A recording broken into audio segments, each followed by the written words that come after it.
नमस्कार दोस्तों, मेरा नाम अरोरज, मेरा स्वागत है आपका मेरा यूट्यूब चैनल पे।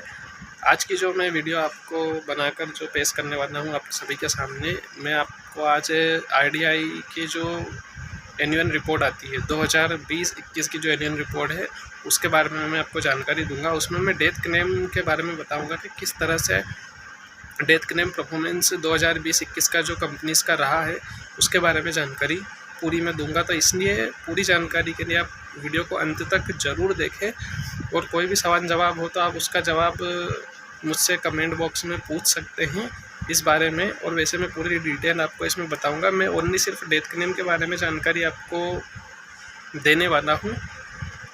मैं किसी कंपनी को ये नहीं कहता कि कोई कंपनी मतलब कौन सी बेस्ट है या कौन सी नहीं है। मैं सिर्फ एक क्लेम रेशो आपको बताऊंगा, उसके आधार पे आप खुद ही डिसाइड कीजिएगा कि कौन सी कंपनी आपके लिए बेस्ट है और कौन सी नहीं।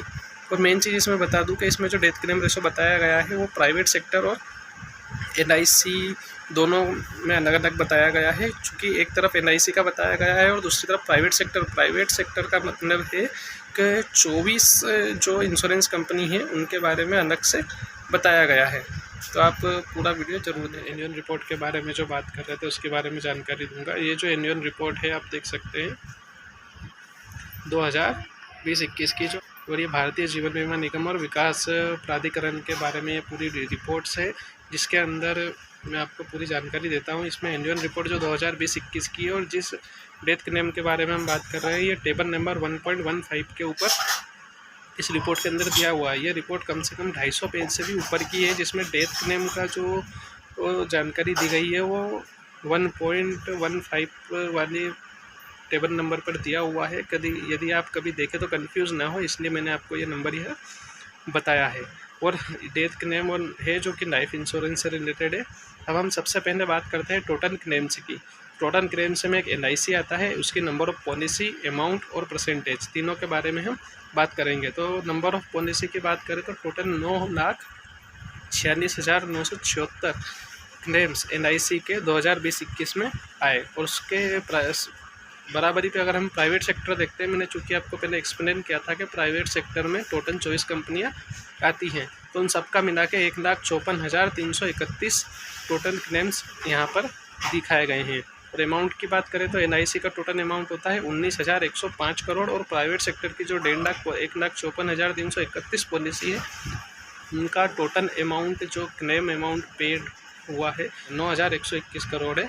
और चूँकि ये अभी 100% है, अब हम इसमें आगे बात करते हैं क्लेम पेड की कि कितना क्लेम कंपनीज ने पेड करे हैं। सबसे पहले हम एनआईसी की बात करेंगे, फिर नीचे प्राइवेट सेक्टर की। एनआईसी ने जो टोटल क्लेम आए हैं उसमें से 9,33,889 क्लेम पे करे हैं और प्राइवेट सेक्टर ने 1,49,734 क्लेम टोटल पे करे हैं। अब अमाउंट की बात करें तो जो पॉलिसीज़ का अमाउंट क्लेम आए हैं उनका टोटल अमाउंट एलआईसी ने 18,295 करोड़ का अमाउंट पे करा है और प्राइवेट सेक्टर ने 8,125 करोड़ का अमाउंट। आप डिफरेंस देखेंगे तो दोनों में 10,000 करोड़ का डिफरेंस इसमें दिया गया है। और परसेंटेज की बात करें तो एनआईसी का जो क्लेम रेशो परसेंटेज है वो 95.76% है और प्राइवेट सेक्टर की बात करें तो 89.08% है। अगर प्राइवेट सेक्टर की तुलना में एनआईसी को देखा जाए तो इसका क्लेम सेटलमेंट रेशो काफ़ी बेहतर और अच्छा है और इसने जो अमाउंट पे करा है वो भी काफ़ी हद तक बहुत ही ज़्यादा बेहतर है। आगे हम देखेंगे क्लेम रिपोर्टेड और रिजेक्ट। कुछ क्लेम रिजेक्ट हो जाते हैं किसी कारण से और रिपोर्टेड भी कर दिए जाते हैं, तो उसके बारे में हम देखते हैं। एलआईसी में टोटल 9,465 ऐसे क्लेम है जिन्हें या तो रिजेक्ट या रिपोर्टेड किया गया है और प्राइवेट सेक्टर के टोटल 3,094 क्लेम्स हैं। अमाउंट की बात करें तो एनआईसी की 9,000 पॉलिसी का अमाउंट जो है 280 करोड़ है और प्राइवेट सेक्टर की पॉलिसी का 6,043 करोड़ है।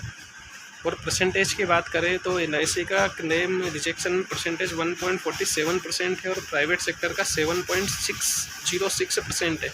अब यहाँ पर एक चीज़ मैं आपको बता दूँ कि हम डिसाइड कैसे करें कि हम किस रिजेक्शन के आधार पर कौन सी कंपनी बेस्ट है। तो जिस कंपनी का रिजेक्शन रेशो सबसे कम होता है वही कंपनी सबसे बेस्ट होती है, क्योंकि कंपनी जितने कम क्लेम रिजेक्ट करती है या रिपोर्टेड होते हैं वो हमें उतना ही ज़्यादा बेनिफिट देने में सक्षम है। तो इसीलिए आप उसी कंपनी से ने मेरी राय है कि जो जिसका क्लेम रिजेक्शन रेशो बहुत कम हो, बाकी वो आपके ऊपर डिसाइड है। मैं किसी कंपनी का प्रमोशन वगैरह नहीं कर रहा हूँ, उसमें आप जो आपको बेहतर लगे आप उस कंपनी से करा सकते हैं। अनक्लेम्ड की बात करें, कुछ क्लेम है जो अनक्लेम्ड है, जिनका क्लेम नहीं हुआ है। तो नंबर ऑफ़ पॉलिसी की बात करें तो 1897 पॉलिसी है जिसका LIC में अनक्लेम्ड है, और प्राइवेट सेक्टर की 1725 पॉलिसी है। अमाउंट की बात करें तो 236 करोड़ रुपए, और प्राइवेट सेक्टर की बात करें तो 21 करोड़ अमाउंट है।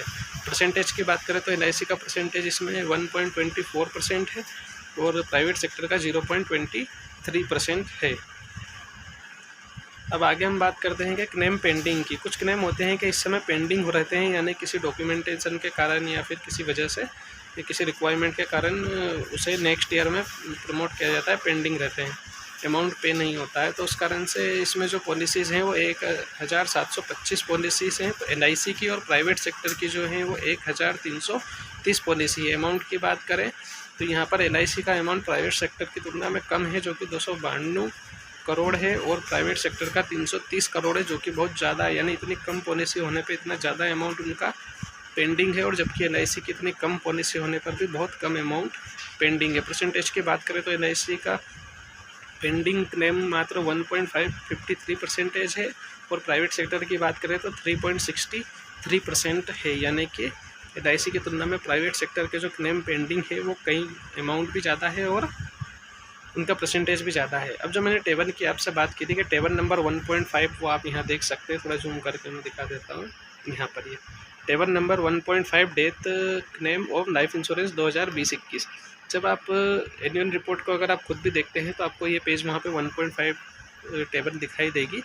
तो इस टेबल में आप देख सकते हैं कि LIC और प्राइवेट सेक्टर का पूरा इसमें दिया हुआ है। मैंने अपनी मर्ज़ी से कुछ नहीं बनाया है, जो इसमें दिया गया है वही मैंने आपको बताया है। ऊपर इंडिविजुअल लाइफ इंश्योरेंस बिजनेस के बारे में, डेथ क्लेम के बारे में बताया गया है, और नीचे ग्रुप इन लाइफ इंश्योरेंस जो कंपनीज करती हैं LIC और प्राइवेट सेक्टर, उसके बारे में बताया गया है। और अगर मैं कोशिश करूंगा इसके PDF भी आपको अवेलेबल कराने की, कभी अगर हो सका तो। बाकी ये आप यहाँ पे पूरा क्लियरली देख सकते हैं, ठीक है। और आपने मेरे वीडियो को अंत तक देखा उसके लिए धन्यवाद, और आप मेरे वीडियो को चैनल को सब्सक्राइब और वीडियो को लाइक ज़रूर करें। मैं एक life insurance advisor and financial planner हूँ। मेरा कॉन्टैक्ट नंबर भी मैंने यहाँ पर दिया हुआ है।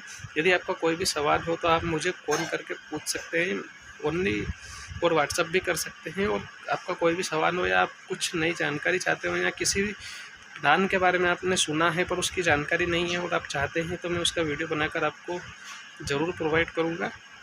तो आप कमेंट में उसके बारे में मुझे बता सकते हैं। मेरा वीडियो अंत तक देखने के लिए धन्यवाद। Thank you.